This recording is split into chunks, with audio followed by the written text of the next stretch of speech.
Hi, I'm Ella Livingston, and I'm here with Jared Krasowska, who's the author of Hey Kiddo, and he came and did a presentation with us today. How do you think the presentation went? Awful. The speaker was terrible. No, it was great. I'm from Massachusetts, right? So I traveled pretty far from home to be here, and it was a very captive audience and a very engaged audience, and really the audience will make or break a presentation for me. So it was awesome. Yeah. How do you think the audience and the people who've read your book, how do you think what will they take away from the book? Well, it's interesting that, it's a very specific story. It's my life story, about my teen years, which was in the early, mid-1990s, in a specific city on the other coast, right, from you guys. And there's this weird thing about literature and writing that the more specific you are about a certain situation, sort of the more universal it becomes.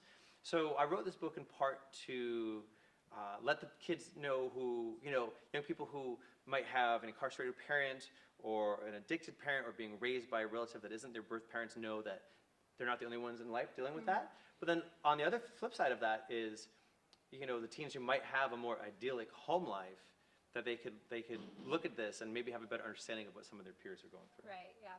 And do you have any advice to give to young authors or graphic novelists who might want to do this as a profession? Well, just you have to work really hard. I mean, to work not with the intent of getting published, but to work and to improve your craft.